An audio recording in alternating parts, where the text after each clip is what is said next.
రెండో తిమోతిలో రాసిన పత్రిక 4వ అధ్యాయము 7-8 వచనాలు. మంచి పోరాటము పోరాడి తిని, నా పరువు కూడా ముట్టించి తిని, విశ్వాసము కాపాడుకొంటిని. ఇక మీదట నా కొరకు నీతి కిరీటం ఉంచబడి ఉన్నది.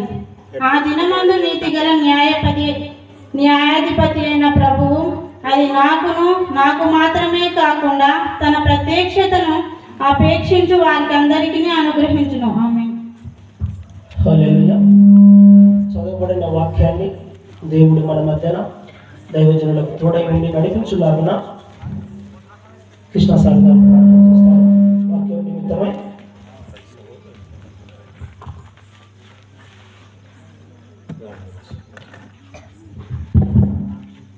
అందరూ కళ్ళు మూసుకున్నట్లయితే ప్రార్థన చేసుకుందాం.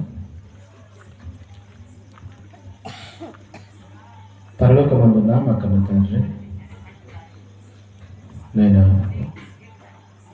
గతించిపోయిన సంవత్సరం తండ్రి, నీ బిడ్డలమైన మమ్మల్ని మీ యొక్క రెక్కల చాటున భద్రపరిచి తండ్రి సజీవులుగా ఉంచి మరొకసారి తండ్రి మీ బిడ్డల చెంత చేరి ఈ రీతిగా స్వార్థ కార్యక్రమం జరుపుటకు గొప్ప భాగ్యాన్ని మాకు ఇచ్చారు. అందరి బట్టి స్తోత్రమైనా స్తోత్రాలు చెల్లించుకుంటున్నాను తండ్రి. అలాగేనైనా అడిగిన వెంటనే అవకాశం ఇచ్చిన సంఘ పెద్దలందరినీ నేను జ్ఞాపకం చేసుకుంటున్నా తండ్రి. రావాల్సిన బిడ్డలందరూ జ్ఞాపకం చేసుకోండి. మీ కుమారుడు వాక్యములు చెప్పిన విధంగా మీ యొక్క ఆత్మ సహాయంలో దయచేయమని ప్రార్థిస్తున్నాను తండ్రి. తోటి జత పని వారిని మీరు జ్ఞాపకం చేసుకోండి నైనా తండ్రి. సహకరించే బిడ్డలందరూ మీరు జ్ఞాపకం చేసుకోమని ప్రార్థిస్తున్నాను తండ్రి. ప్రభునామాన్ని బట్టినైనా తండ్రి మీ యొక్క చిత్తాన్ని మేడలు జరిగించండి, మీకు చిత్తాన్ని నెరవేర్చే విధంగా మనం చిన్న తండ్రి. ప్రభు వచ్చే వరకు తండ్రి ఈ రీతిగా ప్రార్థించుటేందును ప్రకటించుటేందును తండ్రి మేము లాగున మమ్మల్ని మీరు జ్ఞాపకం చేసుకోమని ప్రార్థిస్తున్నాం నా తండ్రి. స్తోత్రంనైనా నా తండ్రి, ఈ దినము ఈ క్షణం మొదలుకొని భూమి మీద నివసించు కాలమంతయు మీ కుమారుని ద్వారా నేను స్తుతించి బిడలుగా పరిశుద్ధాత్మని ద్వారా నేను గనపరచువారముగా మేము లాగున మమ్మను మీరు దీవించుకొని ఆశీర్వదించమని ముందున్న సమయాన్ని తండ్రి మీకు చేతులకు అప్పగిస్తున్నాయినా ఈ ప్రార్థన మనవలను తండ్రి యేసయ్య పరిశుద్ధ నామమును బట్టి ప్రార్థించి వినయముగా అడిగి వేడుకొని పొద్దున మా కన్న తండ్రి. ఆమేన్. హల్లెలూయా. దేవుని నామానికి మహిమ కలుగును గాక. మనము ప్రాముఖ్యమైన అంశానికి వచ్చేసాము. వాక్యోపదేశకులు కస్టర్ రాంబాబు సార్ గారు ఆయన జగ్గయ్యపేట నుంచి మన గ్రామానికి వచ్చారు. జగ్గయ్యపేట ఎన్టీఆర్ జిల్లా అనగా గుంటూరు విజయవాడ అవతల నుంచి మన భాస్కరాపురం గ్రామానికి రాంబాబు సార్ వచ్చినారు. ఇప్పుడు చదువుకున్నటువంటి తిమోతి 4వ అధ్యాయం 7-8 వచనాలు వాక్యాన్ని అందించడానికి మన మధ్య ఉన్నారు. అందరు గట్టిగా చప్పట్లు కొట్టి ఈ యొక్క అవకాశాన్ని సార్ గారికి ఇద్దాం. చిన్న ప్రార్థన చేసుకొని వాక్యాన్ని విందామండి. మమ్మల్ని మిక్కిలిగా ప్రేమించిన మా ప్రియపరులకు కన్న తండ్రి, జగత్పునాది వేయబడక మనపై క్రీస్తు నామమును ఏర్పాటు చేసుకుని నీ అపారమైన ప్రేమ చేత నాయన క్రీస్తుల మమ్మల్ని కడిగి సంగముగా సమకూర్చి నీ జీవము గల మాటల ద్వారా బ్రతికి నాయన నువ్వున్న లోకానికి రావాలని మీరు కోరుకున్నారు తండ్రి. నాయన నీ పిల్లలమైన మేము వాక్యానుసారంగా బ్రతుకుతూ ఈ లోకములో జ్యోతులు నాయన ప్రకాశించే భాగ్యాన్ని మా అందరికీ అనుగ్రహించినందుకు స్తుతిస్తూ ఈరోజు కూడా మేము విశ్వాసంలో ఎలా బలపడాలో నాయన నీ జీవము గల మాటలతో మమ్మల్ని బలపరిచి స్థిరపరచమని ఈ కార్యక్రమం అంతా కూడా నాయన మర్యాదగా క్రమముగా జరిగించి మీరే మహిమ ఘనత ప్రభావములు పొందుకోమని నీ ప్రియకుమారుడు ఈ లోక రక్షకుడు మనుషులందరికీ ప్రభు అయిన యేసుక్రీస్తు వారి అతి శ్రేష్టమైన నామమున ప్రార్థన అడిగి వేడుకుంటున్నాను పరమ తండ్రి. ఆమేన్. ప్రియమైన దేవుని పిల్లలారా, క్రీస్తు పేర కూడి వచ్చిన మీ అందరికీ క్రీస్తు పేర శుభములు, వందనాలు. మరి ఇంత చక్కటి శ్రేష్టమైన సమయాన్ని దేవుడు మనకిచ్చినందుకు దేవదేవుని స్తుతిస్తూ చక్కటి అంశము విశ్వాసము రక్షణ ఈ 2 రోజులు మన ఆత్మీయ జీవితాలను బలపరచడానికి దేవుడు చూపిన అపారమైన కృపకు దేవుణ్ణి స్తుతిస్తూ మరి ఈ 2 రోజులు ఆసక్తితో వినాలని వచ్చిన మీ అందరికి కూడా ప్రభు పేరట శుభములు వందనములు తెలుపుకుంటూ ఈరోజు అంశంలో రాయబడిన మాట మనం చదువుకున్నాం. విశ్వాసమును కాపాడుకుంటేనే నా పరుగు తుదముట్టించి తిని అని చెబుతూ కింద వచనాలు 8వ వచనంలో చూడండి ఎంత చక్కటి మాట. ఇక మీదట నా కొరకు నీతి కిరీటం ఉంచబడి ఉన్నది. ఆ దినమందు నీతిగల న్యాయాధిపతి అయిన ప్రభు అది నాకు మాత్రమే కాకుండా తన ప్రత్యక్షతను అపేక్షించి వారందరికీ అనుగ్రహించును అంటున్నాడు. అది నాకు మాత్రమే కాదు, మీకు కూడా ఉంది అని ఆనాటి సంఘాన్ని హెచ్చరిస్తున్నట్టుగా మనం చూడగలం. మనకి విశ్వాసం అంటే ఏంటో తెలుసు, కానీ విశ్వాసము గల వారిమై ఉన్నామా అని అపోస్తులైన పౌలు గారు ప్రశ్నిస్తున్న ఆ మాటను కొరంథీయులకు రాసిన 2వ పత్రిక 13వ అధ్యాయము 5వ వచనాన్ని మీరు చూడగలిగితే ఓ చక్కటి మాట రాశాడు. చూడండి, కొరంథీయులకు రాసిన 2వ పత్రిక 13వ అధ్యాయము 5వ వచనం.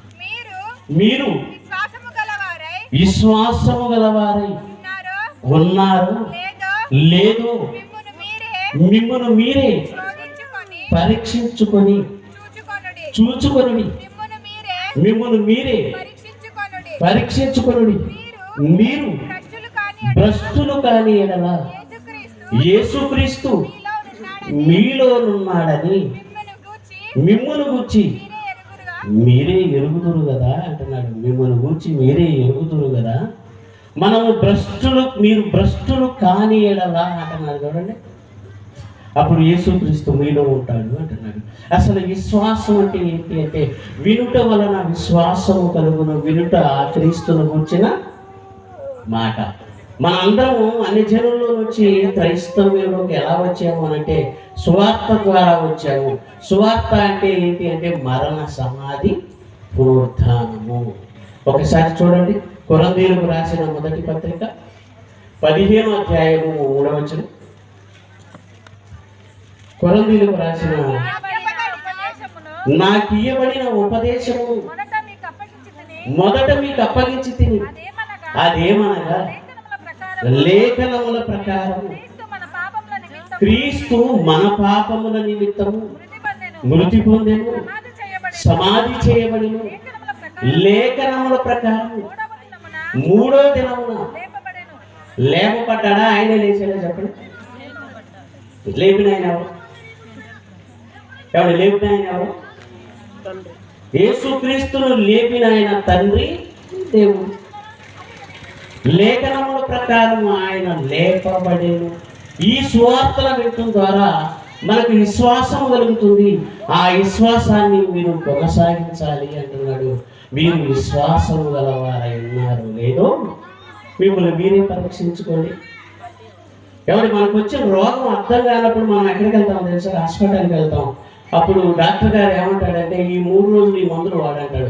ఆ మందులు వాడిన తర్వాత కూడా తగ్గలేదనుకోండి ఏం చేస్తారని తెలుసా? బ్లడ్ టెస్ట్ చేస్తాడు. ఎందుకు బ్లడ్ టెస్ట్ చేస్తాడు అని అంటే బ్లడ్లో ఏ రోగం ఉన్నా తెలిసిపోతుంది కనుక. ఇప్పుడు మనం విశ్వాసం గలవారమై ఉన్నామో లేదో ఎక్కడ చూసుకోవాలంటే ఇదిగో ఈ 66 పుస్తకాల్లో చూసుకోవాలి అంటున్నాడు. అసలు విశ్వాసం అంటే ఏంటి? వారి విశ్వాసం ఏంటి? మన విశ్వాసం ఏంటి? మన విశ్వాసంలో ఎంత స్థిరముగా బ్రతికితే ఆయనున్న ఆ మహాలోకానికి వెళ్తాము అనేది ఈ రాత్రి మీరు మనసు పెట్టి వినగలిగితే మనల్ని ఆలోచింపజేసే ఎన్నో మాటలు ఆయన మనతో మాట్లాడటానికి ఇష్టపడుతున్నాడు.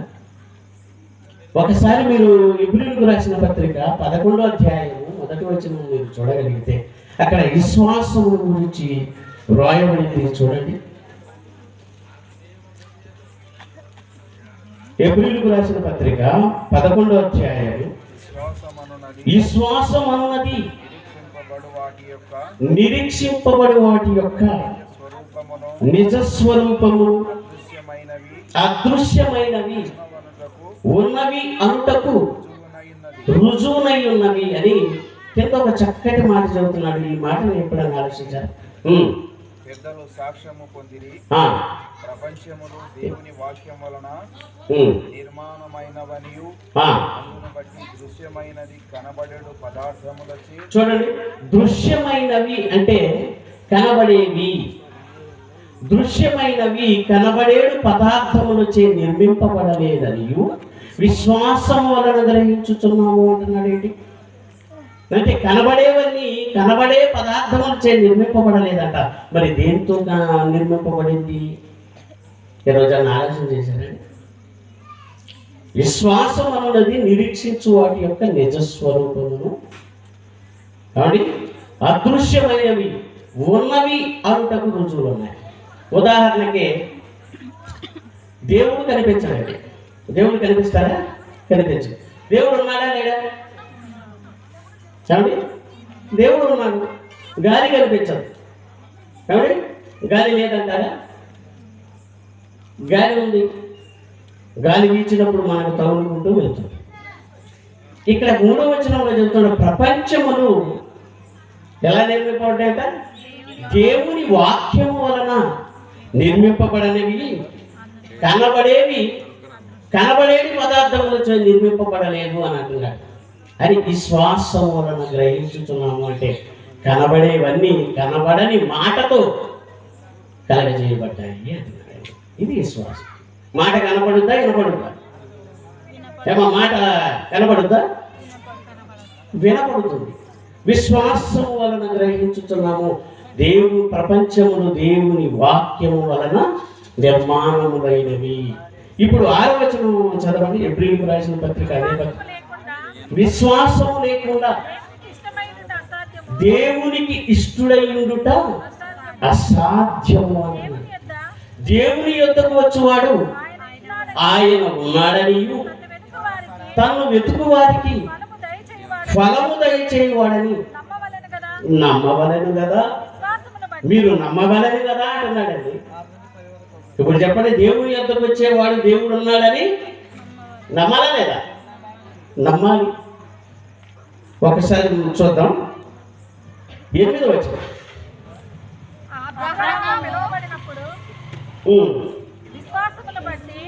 విశ్వాసమును బట్టి ఆ పిలుపునకు లోబడి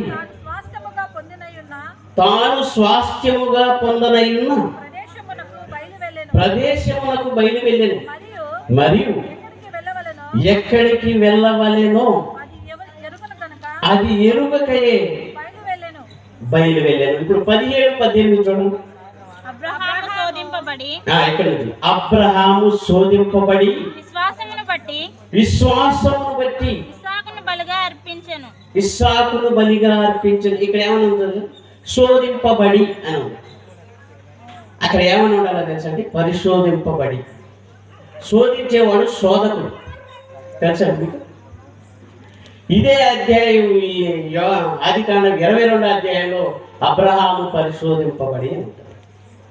దేవుడు ఎవడిని శోధింపడు అని యాకోబు గారి పత్రికలో రాస్తాడు. మరి శోధించేవాడు ఎవడు అంటే శోధకుడు. మరి దేవుడు పరిశోధించేవాడు. కనుక ఇక్కడ కొంచెం అక్షరం తప్పుపడింది.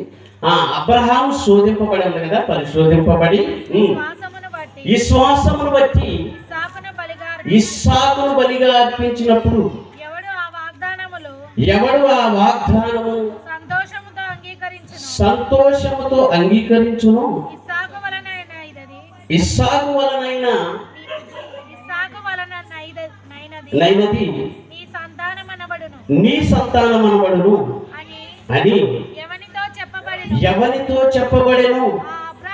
ఆ అబ్రహాము ఇక్కడ మృతులను సైతం లేపుటకు దేవుడు శక్తిమంతుడని ఎంచిన వాడై ఏకకుమారుని అర్పించి అతనిని మృతులలో నుండి మరలా పొందెను. ఇక్కడ బాగా వినండి. అబ్రహాముకి పిల్లలు లేరు కదండి. అబ్రహాం దగ్గరికి వచ్చి నీ కుమారుని ఇస్తానంటే ఆయన ఏమన్నాడంటే, అయ్యా నాకు ఎంత ఆస్తి ఉన్నా ఏంటయ్యా, నాకు పిల్లలు లేరు కానీ అంటే నీకు ఇస్తానయ్యా, ఆకాశ నక్షత్రాలను కూడా అంటున్నాడు, అంత సంతానం అంటున్నాడు. సముద్రం పక్కన ఉసుకుంటుంది కదండి, ఉసుక రేణువులు అంత ఎత్త అంటే నమ్ముతారండి? అసలు ఒక్కడ కూడా లేడు, అంతమంది నాకు ఎలా వస్తారు అనుకోవాలి కదా. కానీ నమ్మాడండి. అబ్రహాము దేవుని నమ్మెను, అది ఆయనకు నీతిగా ఎంచబడింది. చూసారా, కనబడని దేవుని నమ్మాడు. దేవుడు కనపడతాడా? కనపడదు కదా, కానీ దేవుడిని నమ్మాడు. నమ్మి ఆయన చిత్త ప్రకారంగా బ్రతికినవాడు కనుక ఇప్పుడు నమ్మిన తర్వాత కొడుకునిచ్చాడు. చూడండి ఒక మాట, 22వ అధ్యాయం ఆదికాండము 3వ వచనం నుంచి.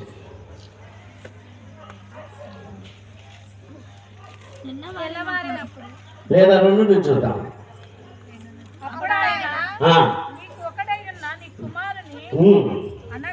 అనగా నీవు ప్రేమించు ఇస్సాకును మోయాబు దేశమునకు వెళ్ళి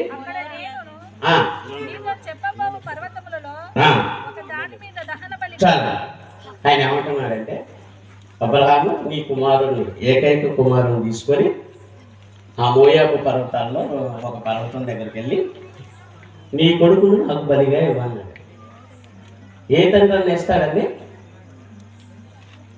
అబ్రహాముకి 100 ఏళ్ల తర్వాత పుట్టాడు.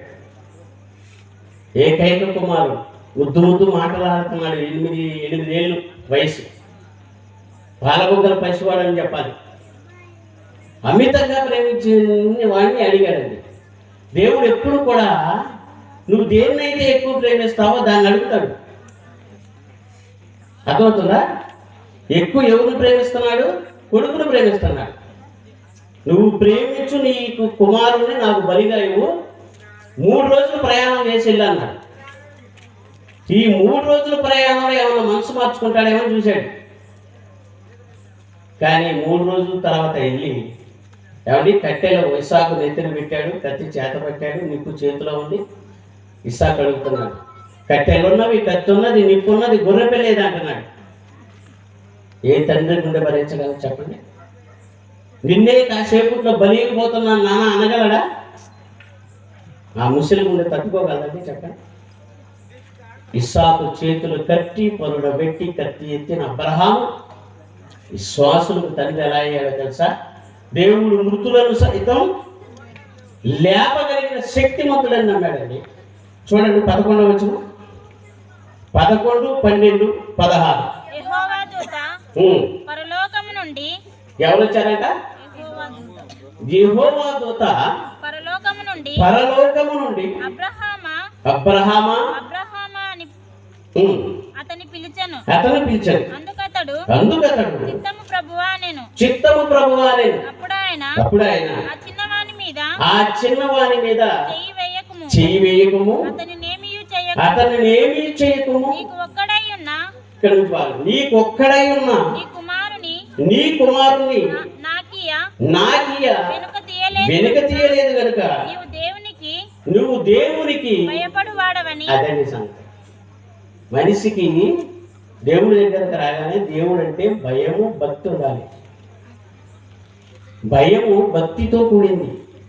యేసు ప్రభు వారు కూడా ఆయన శరీరధారి అయి ఉన్న దినములలో రోదన, కన్నీళ్లు, యాచన అర్పించి భయభక్తులు కలిగి ఉన్నందున అంగీకరింపబడిన భయముతో కూడినది భక్తి. ఇందుచేత నువ్వు దేవునికి భయపడేవాడవని నాకు కనబడుచున్నదని 16వ వచనం చదవండి. నీకు ఒక్కడై ఉన్న కుమారునియ వెనుక తీయక ఈ కార్యము చేసినందున నేను నిన్ను ఆశీర్వదించి ఆకాశ నక్షత్రము వలె. చాలా ఏం చేశాడమ్మా? ఏకైక కుమారుణ్ణి బలిగా. బాగా ఆలోచించండి. ఇక్కడ ఇస్సాకును వాస్తవంగా బలి ఇవ్వలేదు, కానీ ఇవ్వటానికి కత్తెత్తాడు. వద్దు అని అంటే ఏంటి? ఇచ్చావు, నేను నిన్ను ఆపకపోతే ఆ తల తెగిపడేది. అబ్రహాం ఏం ఆలోచించాడంటే ఈ కొడుకు చచ్చిపోతే ఇంకో కొడుకుని నాకు గుట్టేస్తాడు అనుకోలేదు. ఈ కొడుకునే లేపుతాడు. ఎందుకు? ఇస్సాకు వలనైనది నీ సంతానం అన్నాడు కాబట్టి ఈ ఇస్సాకు చచ్చిపోయినా ఇతను లేపుతాడు. మృతులను సైతం లేపగల శక్తిమంతుడు దేవుడు అని నమ్మాడు. మనం ఎలా నమ్ముతున్నాం దేవుణ్ణి? మన విశ్వాసం ఎలా ఉందమ్మా? ఈ విశ్వాసం ఎవరిదంటే పాత నిబంధన భక్తులు. ఇప్పుడు మన విశ్వాసం ఏంటో కూడా మీకు తెలియాలి. అప్పుడు ఆ విశ్వాసం తెలిస్తే ఆ విశ్వాసం ఎలా బ్రతకాలో మనకు అర్థం. ఇవి తెలుసుకోకుండా మేము విశ్వసించాం, ప్రభువుని నమ్ముకుంటే అంటే పరలోకం రాదు కనుక ఆ మాటలు చదువు. ఇప్పుడు 12వ అధ్యాయం 1వ వచనం చూడండి. ఎబ్రీయులకు రాసిన పత్రిక.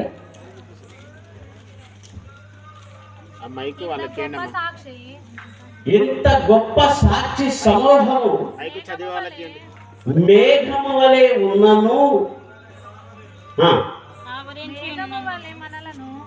ఆవరించి ఉన్నను మనము కూడా ప్రతి భారమును సులువుగా చిక్కులు పెట్టు పాపములను విడిచిపెట్టి విశ్వాసమునకు కర్తయు దానిని కొనసాగించువాడనైనా యేసు వైపు చూచుచు మన ఎదుట ఉంచబడిన పందెములో ఓపికతో పరిగెత్తుదుము. ఆయన తన ఎదుట ఉంచబడిన ఆనందము కొరకు అవమానమును నిర్లక్ష్య పెట్టి. 11వ అధ్యాయం అంతా వాళ్ళ విశ్వాసం ఏంటంటే దేవుడు ఉన్నాడని నమ్మాడు, దేవుడి కొరకు బ్రతికారు. ఇప్పుడు 12వ అధ్యాయం వచ్చేసరికి ఏమంటున్నాడంటే వాళ్ళ భక్తులు అందరూ చూపించి ఇంత గొప్ప సాక్షి సమూహం మేఘం వలె ఆవరించి ఉన్నను మీరు విశ్వాసమునకు కర్తయు దాన్ని కొనసాగించు యేసు వైపు చూడాలి. అబ్రహాము కుమారుని ఇచ్చాడు కదా, ఇది ఎవరు మనసు అనుకుంటున్నారు? అబ్రహాముకు కలిగిన ఆ మనసు ఎక్కడిది? అది దేవుని మనసు. ఇప్పుడు చూడండి మీరు రోమీయులకు రాసిన పత్రిక. అపోస్తలుడైన పౌలు చక్కటి మాట రాశాడండి. 8వ అధ్యాయము 32. తన సొంత కుమారుని అనుగ్రహించుటకు వెనుక తీయక మన అందరి కొరకు ఆయనను అప్పగించిన వాడు ఆయనతో పాటు సమస్తమును మనకెందుకు ఇవ్వడండి అంటున్నాడండి. ఎంత మంచి మాట అండి. తన సొంత కుమారుని అనుగ్రహించాడండి మనుషుల పాపముల కొరకు. ఎవరి మంచివాడి కొరకు ఎవడైనా చచ్చిపోతాడండి, వాడి బదులు నేను చచ్చిపోతానని. ఇప్పుడు చెడ్డవాడి కొరకు ఎవరు చచ్చిపోతాడండి? మనం ఇంకా పాపులమై ఉండగానే తన సొంత కుమారుని పంపాడండి. ఎవడు సొంత కుమారుని పంపాడని అంటే ఏమంటున్నాడు తెలుసా? ఆయన కొడుకు ఏంటి అని అంటున్నారండి. పరిశుద్ధాత్ముడు రాయించిన ఈ మాటలు తప్పు పడుతున్నారండి.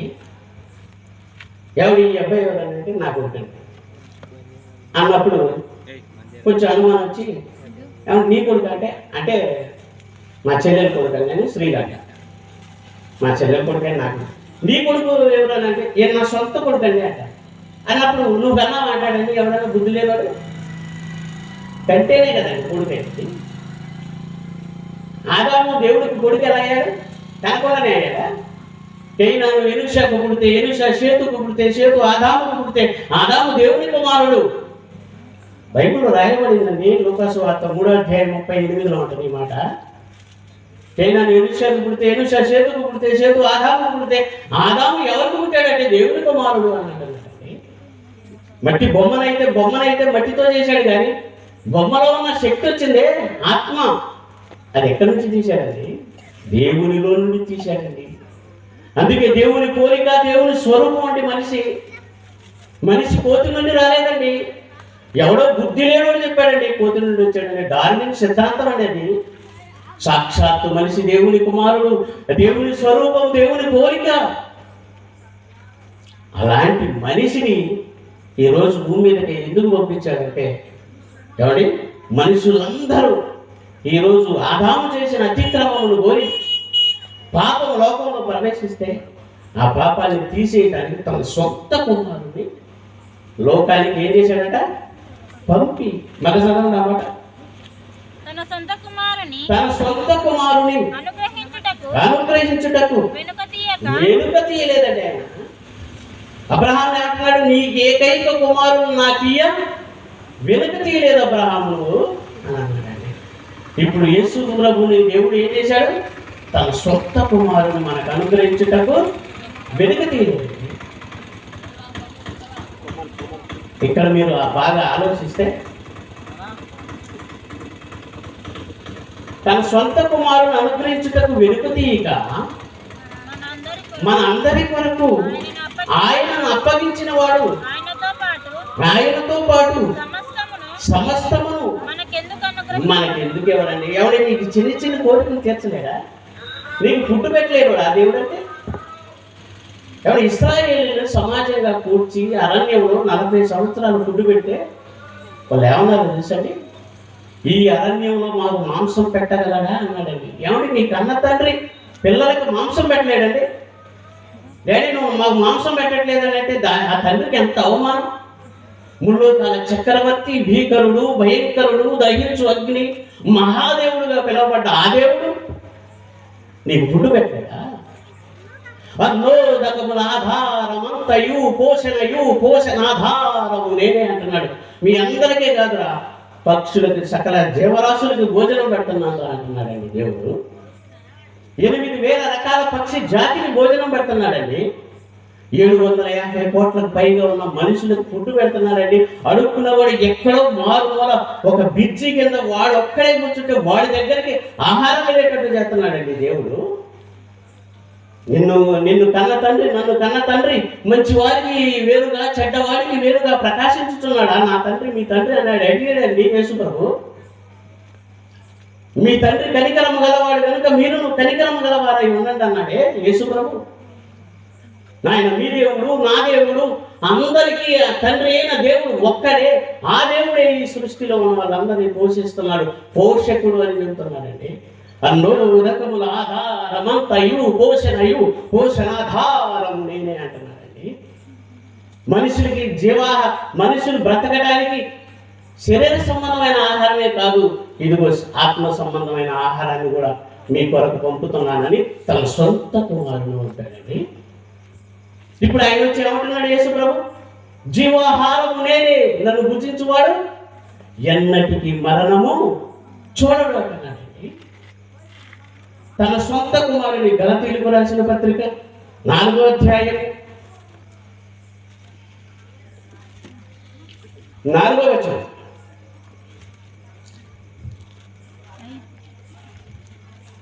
కాలము పరిపూర్ణమైనప్పుడు దేవుడు అయితే కాలము పరిపూర్ణమైనప్పుడు దేవుడు తన కుమారుని పంపెను. ఆయన స్త్రీ యందు పుట్టిన చాలా ఆయన ఎవరి యందు పుట్టాలని ఉండాలంటే అసలు అక్కడ స్త్రీ యందు పుడితే ఏం ప్రమాదం ఉందో తెలుసా? బైబిల్ చదివేటప్పుడు ప్రతి అక్షరాన్ని లేఖన ఆధారాలు చూసుకుంటూ చదవాలండి. ఈరోజు క్రైస్తవం వెనకబడిపోయింది. ఆనాడు క్రైస్తవులు వస్తే అమ్మో భూలోకమును తలకిందులు చేయవారు ఇక్కడికి కూడా వచ్చారా? భూలోకం తలకిందులు చేసేవారు అన్నారండి. ఈరోజు మనవాడైతే వీడికి ఏం పని లేదురా బాబు, వీడు ఆ వాళ్ళ చేతి మీద ఏళ్ళ చేతి మీద నెత్తి మీద చేతి ప్రార్థన పెట్టి 150 అడుక్కులోడు అనుకుంటున్నారండి ఈరోజు సమాజం. నువ్వెవడో తెలుసా? సాక్షాత్తు దేవుని కుమారుడు, దేవుని స్వరూపం కలిగిన వాడివి. నా కుమారుని స్వరూపం మీ యందు ఏర్పడితేనే మిమ్మల్ని పరలోకానికి రాణిస్తానన్నాడండి దేవుడు. అందుకే పౌలు అంటున్నాడు, క్రీస్తు స్వరూపము మీ యందు ఏర్పడేంత వరకు నాకు ప్రసవ వేదన కలుగుతున్నది అన్నాడే. ఆడవాళ్ళకి మీకు అర్థమవుతుంది కదమ్మా, ప్రసవ వేదన అంటే ఎంత కష్టం. ఒక మనిషి మారాలి అని అంటే ఎంత కష్టమో తెలుసా? ఈరోజు చూడండి, ఒక పోలీసు ముందు మాట్లాడాలంటే చేతులు కట్టుకుంటాడు. ఒక పోలీసు ముందు మాట్లాడటానికి, ఒక ఎమ్మెల్యే ముందు మాట్లాడటానికి చేతులు కట్టుకుంటాడు. ముల్లోకాల చక్రవర్తి, భీకరుడు, భయంకరుడు, ఆయన పాఠవాలు, ఆయన ప్రజ్ఞ, అలాంటి దేవుడు గ్రంథాన్ని నువ్వు అసలు చదవకుండా కూడా అలా లేదు ఎలా ఉందంటే ఆయన కన్యక యందు పుట్టి అని ఉండాలండి. యెషయా ఏం చెప్పాడు? కన్యక గర్భవతి అయి. మరి ఇక్కడ స్త్రీ అని అంటే ప్రాబ్లం ఏంటో తెలుసా? స్త్రీ కనిన వారిలో బాప్తీసు ఇచ్చు యోహాను కంటే గొప్పవాడు ఎవడు లేడు అని అంటున్నాడు. అన్నమాట ఎవరు? అన్నదేవుడు తెలుసా? యేసు ప్రభు అంటున్నాడు, స్త్రీ కనిన వారిలో బాప్తీసు ఇచ్చు యోహాను కంటే గొప్పవాడు ఎవడు లేడు. అంటే యోహాను కంటే చిన్నవాడు అనుకుంటున్నారా యేసు ప్రభు? యోహాను ఏమన్నాడు తెలుసా? ఆయన చెప్పులు ఇప్పుటకు కూడా నేను పాత్రుని కాను అన్నాడు. ఇక్కడ కన్యక యందు పుట్టి అని ఉండాలి. కాలము పరిపూర్ణమైనప్పుడు దేవుడు తన సొంత కుమారుని ఈ లోకానికి పంపాడండి. ఆయన మానవాళి కొరకు ఆయన పడ్డ శ్రమలు అవన్నీ చూస్తేనండి కళ్ళకు కట్టినట్టుగా చూపించాలని ఒక సినిమా యాక్టర్ తెలుసండి, జేమ్స్ కెవిజియన్ అనే అతను ఆ సినిమా తీయాలి, యేసు ప్రభు శ్రమలను నేను కళ్ళకు కట్టినట్టుగా నేను చూపించాలి అనుకున్నాడు. సినిమా తీశాడండి. ఆయన సినిమా తీసినప్పుడు యేసు ప్రభు పాత్ర చేయడానికి ఇంటర్వ్యూ ఇచ్చాడు. చక్కగా రూపవంతులు 30 ఏళ్ళు లోపల వల్ల ఎవరైనా సరే ఉంటే రండి అని అంటే 30 మంది వెళ్ళారండి. ఆ 30 మందిలో 2 సెలక్షన్ చేశారు. ఒకడు చనిపోతే ఇంకొకరిని పెట్టాలి. అప్పుడు వచ్చిన వాళ్ళలో ఆ మెల్ గిబ్సన్ అనే అతను ఈ సినిమా తీసే డైరెక్టర్ అంటున్నాడు, మీ ఇద్దరు బయటకు ఇట్లాంటి అని చెప్పేసి వాళ్ళిద్దరు సెలెక్ట్ చేశారు. కానీ హీరోగా సెలెక్షన్ చేసింది ఏమంటే జిమ్ కెవిజియన్. అతనే నువ్వు హీరోగా చేయాలి అని. అతను అన్నాడు. ఇది ఎందుకు చెబుతున్నానో మీకు లాస్ట్లో వివరిస్తాను. అతను ఏమన్నాడంటే, నువ్వు యేసు ప్రభు పాత్ర చేయాలి, నేను చేతులకి గొలుసులతో తీసుకెళ్ళి ఆ మొద్దు కట్టేసి కొడతారు, నువ్వు దెబ్బను రియల్గా తింటున్నట్టుగా చేయాలన్నాడు. యేసు ప్రభు వారిని రియల్గా కొట్టారు. ఇతన్ని కొరడాలతో కొట్టడానికి ఏం చేశారంటే, ఆయన మీరు చూడండి ఫ్యాక్షన్ ఆఫ్ ద క్రైస్ట్ అని యూట్యూబ్లో కొడితే వచ్చేది. ఆయన షర్టు లేకుండా ఉన్నాడని మీరు అనుకుంటారు, కానీ ఆయనకి చర్మపు షర్ట్ వేశారు. చూస్తే చర్మంతో ఉన్నాడు అనుకుంటారు, కానీ అది షర్ట్. ఇంత మందాన సొక్కాలాగా అది ఒళ్ళు కనపడేటట్టుగా ఆయనకి వేసి ఆ దిమ్మ కట్టేసి కొడుతున్నారు. 4 దెబ్బలు కొట్టినంత వరకు బాగానే ఉన్నారు. వాళ్ళు రియల్గానే కొట్టేస్తున్నారు డైరెక్టర్. నేను అంటున్నాడు, నీకేమైనా దెబ్బ తగిలిందంటే నాకేం తగలలేదు అంటున్నాడు. మీరు కావాలంటే ఈ ఇంటర్వ్యూ ఉంది యూట్యూబ్లో చూడండి, ఈ కథలు కాదు. అప్పుడు ఆయన ఏమన్నాడంటే, ఈ కొట్టే వాళ్ళలో వాడు ఆ కొరడానికి 15 వగ్గీలు ఉంటాయి, ఇట్లా ముళ్ళులా. వీడు ఇలా క్రాస్లో వచ్చి కొట్టేసరికి ఇక్కడ పట్టింది ఆయన. అప్పుడు ఏం చేశాడంటే ఇలా లాగాడు. మన ట్యాప్ పంపు తిప్పుకునే ట్యాప్ ఊడితే నీళ్ళు ఎట్లా వస్తాయి తెలుసా, ఇక్కడ చిమ్మినట్టుగా అలా రక్తం చిందుకొని వచ్చింది, లాక్కొని వచ్చింది సార్. వెంటనే అంబులెన్స్ తీసుకొని వెళ్ళిపోయారు. 15 కుట్లు పడి 1 రోజులు షూటింగ్ ఆగింది. నెల రోజుల తర్వాత వెళ్ళి అంటున్నాడు, జేమ్స్ నీకు ఎలా ఉంది అని అన్నాడు. అప్పుడు ఆయన అంటున్నాడు, మెల్ యేసు ప్రభుని ఎన్ని దెబ్బలు కొట్టారు, ఇలాంటి బోల్డ్ దెబ్బలు కొట్టారని. ఒక్క దెబ్బకే నేను పిల్లపిల్లలాడిపోయాను, ఆయన ఎలా భరించగలిగాడయ్యా అని అన్నాడండి. మెల్ నాకు బాప్తీసు అన్నాడు. ఎవరిని నటించిన వాడి నటన చూస్తేనే ఏడుస్తామండి టీవీలో. మరి యేసు ప్రభు నటించాడా?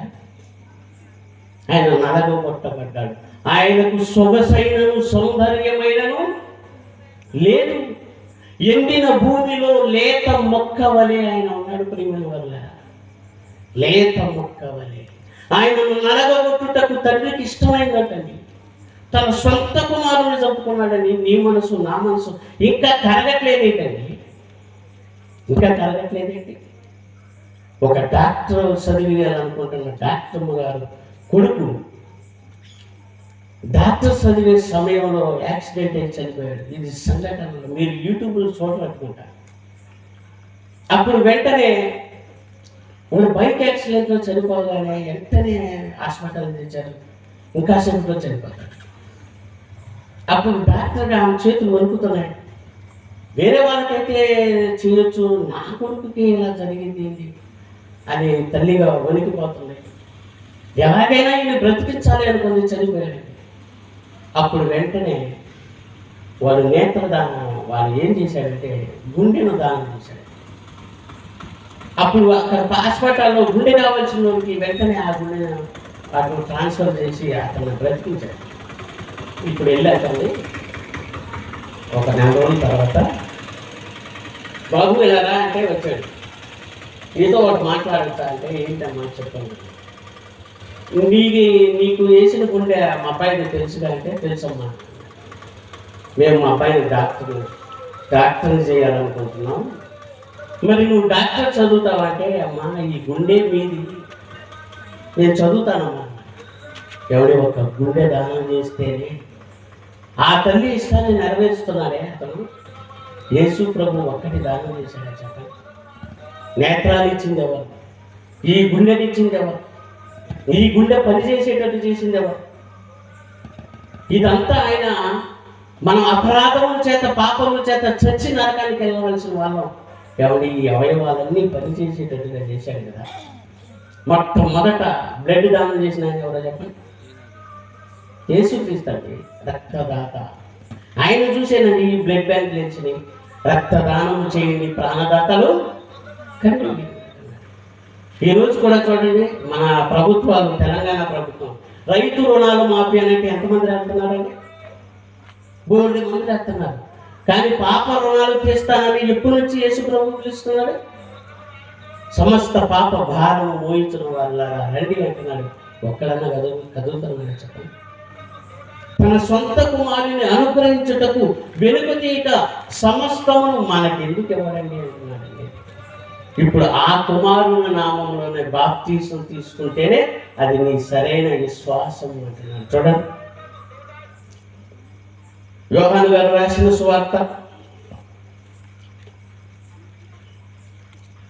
20వ అధ్యాయము 30వ వచనం.